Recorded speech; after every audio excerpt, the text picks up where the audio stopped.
Hello, എന്തൊക്കെയുണ്ട് വിശേഷം? എല്ലാവരും ഹാപ്പി ആയിട്ടിരിക്കാമെന്ന് വിചാരിക്കുന്നു. ഞാൻ എൻ്റെ മക്കളും ഹാപ്പി ആയിട്ട് അടിപൊളിയായിട്ട് ജീവിച്ച് പോകുന്നുണ്ട്, അൽഹംദുലില്ലാ. പിന്നെ പിന്നെന്താ, നിങ്ങൾ തമ്മിൽ കണ്ട പോലെ പുതിയൊരു വിശേഷം ഞങ്ങളുടെ ലൈഫിൽ ഉണ്ടായിട്ടുണ്ട്. ഞാൻ ജോലിക്ക് വേണ്ടി അബ്രോഡിലേക്ക് പോവാണ്. വീഡിയോസ് ആദ്യമായിട്ട് കാണുന്ന ആൾക്കാരുണ്ടാവുമല്ലോ അല്ലേ, എൻ്റെ വീഡിയോ ആദ്യമായിട്ട് കാണുന്ന ആൾക്കാരുണ്ടാവും, അവർക്ക് വേണ്ടി പറയാണ്. ഞാൻ ആയുർവേദ നഴ്സിംഗൊക്കെ കഴിഞ്ഞ് കാലിക്കറ്റിലെ എതിനി ആയുർവേദ ഹോസ്പിറ്റലിൽ വർക്ക് ചെയ്തുകൊണ്ടിരിക്കുകയാണ്. ഇപ്പോൾ 5 വർഷമൊക്കെ ആവാറായി ഇവിടെ വർക്ക് ചെയ്യാൻ തുടങ്ങിയിട്ട്. ഞാനിപ്പോൾ ഹോസ്പിറ്റലിൻ്റെ ഹോസ്റ്റലാണ് കേട്ടോ. എനിക്കിപ്പം പുറത്തോട്ട് പോകാൻ ദുബായിലാണ്. ദുബായിക്ക് പോകാനുള്ള ഒരു ഓപ്പർച്യൂണിറ്റി കിട്ടിയിട്ടുണ്ട്. എൻ്റെ ഫ്രണ്ട് അവിടെ വർക്ക് ചെയ്യുന്നുണ്ട്. കഴിഞ്ഞ 2 വർഷത്തിൽ കയറി ആയി. 2 വർഷം കഴിഞ്ഞ് പിന്നെ വീണ്ടും പോയതാണ്. അപ്പോൾ അവളവിടെ വർക്ക് ചെയ്യുന്നുണ്ട്. അവളുടെ കെയർ ഓഫിലാണ് എനിക്ക് അവിടെ ജോലി കിട്ടിയിരിക്കുന്നത്. നല്ല വേക്കൻസിയാണ്, നല്ല ജോബാണ്. അപ്പോൾ എന്തായാലും ഞാൻ ഒന്ന് പോയി നോക്കട്ടെ. ആക്ച്വലി ഈ വീഡിയോ ഞാൻ ഭയങ്കര ഇമോഷണലിയാണ് എടുക്കുന്നത്. ഞാൻ കുറേ ടേക്ക് എടുത്ത് പിന്നെ കൈയൊക്കെ വേദനിക്കാൻ തുടങ്ങിയിട്ടുണ്ട്. എനിക്കൊന്നും എവിടെ നിന്ന് പറയണം, എങ്ങനെ സംസാരിക്കണം എന്നുള്ളൊരു ഐഡിയ ഇല്ല. ഇങ്ങനെ ഒരു റോ ആയിട്ട് ഇങ്ങനെ എടുത്തിട്ട് പോവാണ്. ഇന്നെൻ്റെ ഹോസ്റ്റലിലെ ലാസ്റ്റ് ഡേ ആണ്. ഡ്യൂട്ടി ഞാൻ ഇന്നലത്തോടു കൂടി ഡ്യൂട്ടിയിൽ നിന്ന് ഇറങ്ങിയിട്ടുണ്ട്. എനിക്ക് ഇന്നലെ ഇവിടെ ചെറിയൊരു ട്രീറ്റൊക്കെ ഉണ്ടായിരുന്നു. അതൊക്കെ ഞാൻ ഇതിൽ ഇൻക്ലൂഡ് ആക്കും. എൻ്റെ ഫ്രണ്ട്സ് എനിക്ക് ട്രീറ്റൊക്കെ തന്നിട്ടുണ്ടായിരുന്നു എൻ്റെ കൂടെ വർക്ക് ചെയ്ത്. അപ്പോൾ അതിൻ്റെ കൂടെ ഒരു സർപ്രൈസ് ഒക്കെ ഉണ്ട്.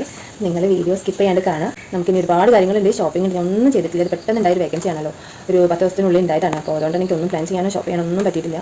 ഡ്യൂട്ടിയിൽ നിന്ന് എനിക്ക് ഇറങ്ങാൻ പറ്റുന്നൊരു സാഹചര്യമല്ല. ഞാനതുകൊണ്ട് ഡ്യൂട്ടി മാക്സിമം എടുക്കാം. പോകാനുള്ളതാണല്ലോ, അതിൻ്റെതായ എക്സ്പെൻസും കാര്യങ്ങളൊക്കെ ഉണ്ടല്ലോ. അപ്പോൾ ഡ്യൂട്ടി മാക്സിമം എടുക്കാൻ നിന്നതാണ്. അപ്പോൾ നമുക്ക് ഇൻട്രോ അത്രയും ലോങ് ആയിട്ടുള്ള ഒരു സംഭവം ആവുമെന്ന് ഞാൻ വിചാരിച്ചില്ല കേട്ടോ. അപ്പോൾ എല്ലാവരും വീഡിയോ സ്കിപ്പ് ചെയ്യാണ്ട് കാണുക. എന്നെ ഇഷ്ടപ്പെടുന്നവർ ഈ വീഡിയോ കണ്ട് ഇഷ്ടപ്പെടുന്നവർ സബ്സ്ക്രൈബ് ചെയ്ത് സപ്പോർട്ട് ചെയ്യുക. അപ്പോൾ ഓക്കെ. ഇത് ഹരിയേട്ടൻ ചൈബി ചേച്ചി രമ്യ. ഹരിയേട്ടൻ്റെ ട്രീറ്റ് ഉണ്ടെന്ന് പറഞ്ഞ് ഞങ്ങൾ പുറത്തോട്ട് പോയതാണ് കേട്ടോ. പക്ഷേ നടന്നത് വേറെയാണ്. അവരുടെ പ്ലാൻ വേറെയായിരുന്നു. എനിക്കൊരു ബാഗ് വാങ്ങി തരാനായിരുന്നു അവരുടെ ഉദ്ദേശം കേട്ടോ. ഉള്ളതിൽ ഏറ്റവും അടിപൊളിയും നല്ല ക്വാളിറ്റി ഉള്ള ഒരു ബാഗാണെങ്കിൽ അവർ വാങ്ങി തന്നത്. ഞാൻ പോകാനൊക്കെ ആയതല്ലേ, പെട്ടെന്നുള്ള വിസയും കാര്യമൊക്കെ വരലും പെട്ടെന്നുള്ള പ്ലാനിങ്ങും ഒക്കെ ആയിരുന്നു. അപ്പോൾ ഇനി സമയമില്ല. തലേദിവസം വിളിച്ചു പറഞ്ഞു പോകുന്നതിന് മുന്നേ നമുക്ക് 3 പേർക്കും പോയിട്ട് ഫുഡ് കഴിക്കാം, ഒരു ഫുഡൊക്കെ കഴിച്ച് സന്തോഷമായിട്ട് പോകാമെന്ന് പറഞ്ഞിട്ട് പോയതായിരുന്നു. അപ്പോൾ അവരുടെ മെയിൻ പ്ലാനിങ് എനിക്കൊരു ബാഗ് വാങ്ങി തരാനായിരുന്നു. എന്തായാലും എനിക്ക് ഒരുപാട് സന്തോഷമായി. ഞാൻ ഫിനാൻഷ്യലി ഭയങ്കര ടൈറ്റായിട്ട് നിൽക്കുകയാണ്. അതിനിടയ്ക്ക് അവരെനിക്ക് ഇത്രയും വലിയൊരു ഹെൽപ്പ് ചെയ്ത് എനിക്ക് ഭയങ്കര സന്തോഷമുണ്ട് കേട്ടോ. അപ്പം എൻ്റെയും കൂടെ ഇഷ്ടമൊക്കെ ചോദിച്ച് നല്ല ക്വാളിറ്റിയുള്ള ബാഗൊക്കെ വാങ്ങി. പിന്നെ ഞങ്ങൾ അവിടെ നിന്ന് ഇറങ്ങിയിട്ട് പോയിട്ട് ഫുഡ് കഴിച്ചു. കുത്തുപൊറോട്ടയാണ് ഞാൻ പറഞ്ഞത്. കാരണം ഞങ്ങൾ കയറിയിട്ട് കുത്തുപൊറോട്ട ഉണ്ടെന്ന് പറഞ്ഞപ്പോൾ എനിക്കത് മതി. കാരണം കുറേ ആയി ഞാൻ കുത്തുപൊറോട്ടയൊക്കെ കഴിച്ചിട്ട്. ഒരു 7-8 വർഷമൊക്കെ മുന്നേ ഞങ്ങളുടെ നാട്ടിൽ കുത്തുപൊറോട്ട ട്രെൻഡിങ് ആയ സമയത്ത് കഴിച്ചാൽ പിന്നെ അത് കഴിച്ചിട്ടില്ല, എനിക്ക് കിട്ടിയിട്ടില്ല. അപ്പോൾ അതൊക്കെ കഴിച്ച് ഞങ്ങൾ തിരിച്ച് ഹോസ്റ്റലിലേക്ക് വന്നു കേട്ടോ. ഇവരൊക്കെ എൻ്റെ ഹോസ്റ്റൽ മേറ്റ്സ് ആണ് കേട്ടോ. റൈറ്റ് സൈഡിൽ നിൽക്കുന്നത് ശിൽട്ടി, പിന്നെ ഞാൻ, സുജിഷ, ഗായത്രി. ഇതിൽ ദൃശ്യമില്ല കേട്ടോ. നമ്മുടെ കൂടെ വേറെ 2 പേരും കൂടി ഉണ്ട്. ഒരാൾ ശൈലി ചേച്ചിയാണ്. ചേച്ചിനെ ആദ്യം നിങ്ങൾ കണ്ടല്ലോ. എല്ലാവരും വീഡിയോയിൽ ഇൻക്ലൂഡ് ആക്കാൻ വേണ്ടിയിട്ട് ഞാൻ ഇവരെ അറസ്റ്റ് ചെയ്തിട്ട് കൊണ്ടുവന്ന് നിർത്തിയേക്കാണ്. അതിൻ്റെ ചമ്മലുണ്ട് ഇവരെ മുഖത്ത്. ഇത് ജാൻസി ചേച്ചി ഇപ്പം നാട്ടിൽ പോയിട്ട് വരുമ്പോഴും ഞങ്ങൾക്ക് എല്ലാവർക്കും കഴിക്കാനുള്ള എന്തെങ്കിലും ഒരു ഫുഡായിട്ടാണ് വരാറ്. കുറേ ബീഫും ചിക്കനും അപ്പവും ബിരിയാണിയും അങ്ങനെയൊക്കെ ആയിട്ട് വരും. അടിപൊളിയാണ്. എല്ലാവരോടും ഭയങ്കര സ്നേഹമാണ്. എല്ലാവരും കഴിപ്പിക്കാനും സ്നേഹിക്കാനും ഒക്കെ മുന്നിലാണ് ചേച്ചി. ഞാൻ പാക്ക് ചെയ്യുന്ന തിരക്കിലാണ് കേട്ടോ. വളരെ കുറച്ച് ഡ്രസ്സസും കുറച്ച് ബേസിക് നീഡ്സിന് ആവശ്യമായിട്ടുള്ള കാര്യങ്ങളൊക്കെ ഉള്ളൂ എൻ്റെ കയ്യിൽ. ഞാൻ ഒരുപാട് ബാഗേജും ഡ്രസ്സും ഒക്കെ ആയിട്ടല്ല ഹോസ്റ്റലിൽ കഴിയുന്നത്, വളരെ കുറച്ച് കാര്യങ്ങളായിട്ട്. അതിന് കാരണം എന്താണെന്ന് വെച്ചാൽ എൻ്റെ വീടും ഹോസ്പിറ്റലുമായിട്ട് വളരെ ചെറിയൊരു ദൂര വ്യത്യാസമേ ഉള്ളൂ. എനിക്ക് എന്തെങ്കിലും അത്യാവശ്യമായിട്ട് എടുക്കണമെന്നുണ്ടെങ്കിൽ അപ്പോൾ പോയി എടുക്കാം, അല്ലെങ്കിൽ വീട്ടിൽ നിന്ന് ആരെങ്കിലും ആ സാധനം കൊണ്ട് തരികയും ചെയ്യും കേട്ടോ. അതുകൊണ്ട് തന്നെ എന്തിനാ ഒരുപാട് ബാഗേജൊക്കെ ആയിട്ട് ഇങ്ങനെ നിൽക്കുന്നത് ഒത്തിരി ഞാൻ കൊണ്ടുപോകാറില്ല. ഇപ്പോൾ ഞാൻ ഒന്നായിട്ട് എടുത്ത് കെട്ടി പോകുന്നതുകൊണ്ടാണ് എൻ്റെ ബ്ലാങ്കറ്റും ഡ്രസ്സും എല്ലാം കൂടെ ആകുമ്പോൾ ഭയങ്കരമായിട്ട് ബാഗ് ഉള്ള പോലെ തോന്നും. ഞാൻ ഡ്രസ്സ് വളരെ കുറച്ചാണ് യൂസ് ചെയ്യാറ്. ഒരു സെറ്റ് ഡ്രസ്സ് കൊണ്ടുവന്നത് കുറച്ച് കാലം യൂസ് ചെയ്തിട്ട് പിന്നെ അത് ഞാൻ തിരിച്ച് കൊണ്ടുവച്ച് പിന്നെ അടുത്ത സെറ്റ് എടുത്തുകൊണ്ട് വന്നാൽ അതങ്ങനെയാണ് ഞാൻ യൂസ് ചെയ്യാറുള്ളത്. പാക്ക് ചെയ്യുന്ന സമയത്ത് ചേച്ചിമാർ അപ്പുറത്തിരുന്ന് വർത്താനൊക്കെ പറയുന്നുണ്ട്. ഞങ്ങൾ വർത്താനം പറഞ്ഞുകൊണ്ടാണ് ഈ പാക്ക് ചെയ്തുകൊണ്ടിരിക്കുന്നത് കേട്ടോ.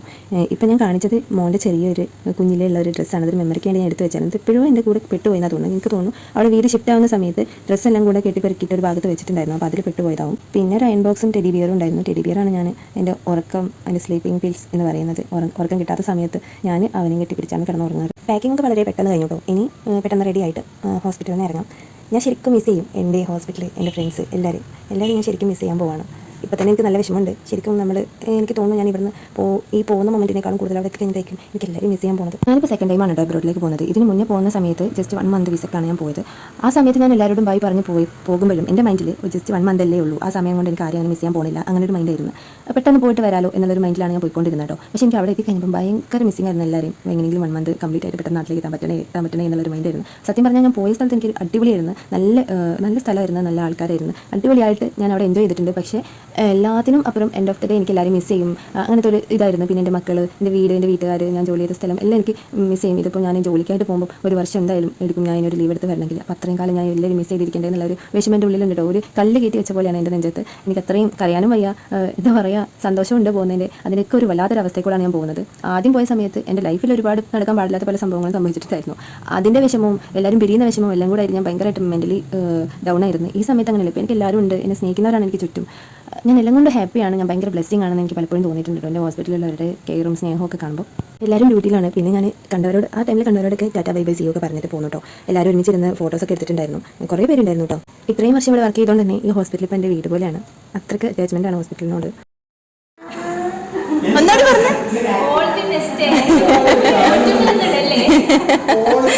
എല്ലാവരോടും പെട്ടെന്ന് ടാറ്റ ബൈ ബൈ പറഞ്ഞിട്ട് ഞാൻ ഇറങ്ങിയപ്പോഴേക്കും ഒരുപാട് ലേറ്റ് ആയിട്ടുണ്ടായിരുന്നു കേട്ടോ. ഇതിൽ വീഡിയോ ഓണാക്കാതെ ഞാൻ ഒരുപാട് പേരോട് ബൈ പറഞ്ഞിട്ടുണ്ട്. ആക്ച്വലി ഞാൻ ആ സമയത്ത് ഭയങ്കരമായിട്ട് ബ്ലാങ്ക് ആണ്. എൻ്റെ മൈൻഡ് ഒന്നും എൻ്റെ കയ്യിലല്ലായിരുന്നു. ആ സമയത്ത് എനിക്ക് എല്ലാവരും വീഡിയോയിൽ ഇൻക്ലൂഡ് ആക്കാൻ പറ്റിയിട്ടില്ല. അപ്പോൾ അതിന് എഡിറ്റ് ചെയ്യുന്ന സമയത്ത് കുറച്ച് വിഷമമുണ്ട് കേട്ടോ.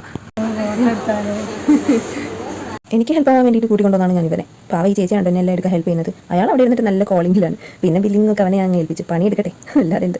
അവിടെ ചെന്നിട്ട് സെൽഫ് കുക്കിംഗ് ആണ് കേട്ടോ ഞാൻ ഉദ്ദേശിക്കുന്നത്. അവിടെ മെസ്സൊക്കെ ഉണ്ട്, പക്ഷേ സെൽഫായിട്ട് കുക്ക് ചെയ്ത് കഴിക്കാനുള്ള പ്ലാനിങ്ങിലാണ്. അതുകൊണ്ടാണ് കുറച്ച് ഗ്രോസറി ഐറ്റംസ് ഒക്കെ വാങ്ങിക്കുന്നത്. ഇതിലിപ്പോൾ എല്ലാം കൊണ്ടുപോകാനൊന്നും ഉണ്ടാവില്ല, വെയിറ്റ് അനുസരിച്ച് കൊണ്ടുപോകാൻ പറ്റുള്ളൂ. എന്നാലും അത്യാവശ്യം വേണ്ടുന്ന സാധനങ്ങളൊക്കെ ഞാൻ വാങ്ങിയിട്ടുണ്ട്. ഇനി ഡ്രസ്സും വേറെ കുറച്ച് സാധനങ്ങളൊക്കെ കൊണ്ടുപോകാനുണ്ട്. അപ്പോൾ എല്ലാം കൂടെ നമ്മൾ വെയിറ്റ് കൂടുമില്ലെന്നൊന്നും അറിയില്ല. ഇതിപ്പോൾ ഷോപ്പിംഗിൻ്റെ തേർഡ് സെഷൻ ആണ് കേട്ടോ. ബാഗായി, ഗ്രോസറി ഐറ്റംസ് ആയി, ഇനി കുറച്ച് ഫാൻസി ഐറ്റംസും മെഡിസിനും കൂടെ വാങ്ങിക്കാനുണ്ട്. ഇതിനൊക്കെ ഞാൻ നേരത്തെ ലിസ്റ്റ് ഇട്ട് വെച്ചതാണ് കേട്ടോ. എന്നാലും നമുക്ക് എല്ലാം ക്ലിയർ ചെയ്ത് വാങ്ങിക്കാൻ പറ്റുള്ളൂ. അവിടെ തന്നെ അതില്ല ഇതില്ല അത് വാങ്ങില്ലല്ലോ ഇതെനിക്കില്ലല്ലോ എന്ന് ഓർത്ത് വിഷമിക്കേണ്ടെന്ന് വിചാരിച്ചിട്ട് എല്ലാം ഞാൻ ആദ്യം ലിസ്റ്റ് ചെയ്ത് വെച്ചിട്ടുണ്ടായിരുന്നു. വീട്ടിൽ നമ്മൾ SM-ലേക്കാണ് പോയത്. ഇനി ഒരുപാട് സാധനങ്ങൾ വാങ്ങിക്കാനൊന്നും ഇല്ലായിരുന്നു. എന്നാലും കുട്ടി സാധനങ്ങൾ വാങ്ങിച്ചെടുക്കാണ്ട് അത് ഓരോരോ സെഷനായിട്ട് വാങ്ങിക്കാനുള്ളൂ. അപ്പോൾ SM ആകുമ്പോൾ നമുക്ക് ഒരുപാട് ഓപ്ഷൻസ് ഉണ്ട്. ഒരു സ്ഥലത്തില്ലെങ്കിൽ അടുത്ത സ്ഥലം പെട്ടെന്ന് പ്രിഫർ ചെയ്യാൻ പറ്റും. എല്ലാ സാധനങ്ങളും ചെറിയൊരു ഏരിയയിൽ നമുക്ക് പെട്ടെന്ന് പിക്ക് ചെയ്തെടുക്കാൻ പറ്റും. അവിടെ ചെരുപ്പിനൊക്കെ നല്ല റേറ്റ് കുറവാണ് കേട്ടോ. ഇവിടെ ഓരോ ചെരുപ്പിനും 150, 250 ആ ഒരു റേഞ്ചിലാണ് ഫാൻസി ടൈപ്പ് ചപ്പൽസ് ഒക്കെ വരുന്നത്. നല്ല ഭംഗിയുണ്ട്, എനിക്ക് ഭയങ്കര ഇഷ്ടമായി ഈ ചെരുപ്പ്. ആദ്യം ഞാൻ ബ്ലാക്ക് എടുത്തു, പിന്നെ ഇക്കാൻ്റെ വൈഫ് ഗ്രീനിൽ എടുത്തപ്പോൾ എനിക്ക് പേസ്റ്റൽ ഗ്രീൻ ഭയങ്കര ഇഷ്ടമുള്ള കളറാണ്. അപ്പോൾ ഞാൻ ആ പേസ്റ്റൽ കളറിലേക്ക് മാറ്റി ഞങ്ങൾ രണ്ടുപേരും സെയിം കളർ ചെരുപ്പ് വാങ്ങിയിട്ടുണ്ട്. ഇതിന് പുറമെ വേറെ 2 ചെരുപ്പും കൂടെ വാങ്ങിയിട്ടുണ്ട്. അവിടെ ചെന്ന് കഴിഞ്ഞാൽ ചപ്പൽസ് ഒക്കെ എനിക്ക് തോന്നുന്നു ഞാൻ ഖത്തറിൽ പോയ സമയത്ത് ഷോപ്പിങ്ങിന് പോയപ്പോൾ ഭയങ്കര റേറ്റുമാണ്. എൻ്റെ ഒരു ടേസ്റ്റ് ആൻഡ് പ്രിഫറൻസിന് അനുസരിച്ചിട്ടുള്ള ഒരു ചപ്പലൊന്നും എനിക്ക് അവിടെ കാണാൻ പറ്റിയില്ല കേട്ടോ. അപ്പോൾ അങ്ങനെ പോയി പെടേണ്ടെന്ന് വിചാരിച്ചിട്ട് 2-3 വാങ്ങി വെച്ചതാണ്. ഒന്ന് ഡാമേജ് ആകുമ്പോൾ ഒന്ന് യൂസ് ചെയ്യാമല്ലോ, അങ്ങനെയൊക്കെ വാങ്ങിയതാണ്. ഒരു 80% ഷോപ്പിംഗ് ഒക്കെ കഴിഞ്ഞിട്ടുണ്ട്. ഇനി ഞങ്ങളൊരു ജ്യൂസും ഷവർമയും തട്ടിക്കൂട്ടിയിട്ട് ഞങ്ങൾ അതേ വീട്ടിലേക്ക് തിരിച്ച് പോകാൻ നിൽക്കണം കേട്ടോ. പുതിയ വിശേഷങ്ങളുമായിട്ട് അടുത്ത വീഡിയോയിൽ കാണാം. അപ്പോൾ okay, tata bye, see U.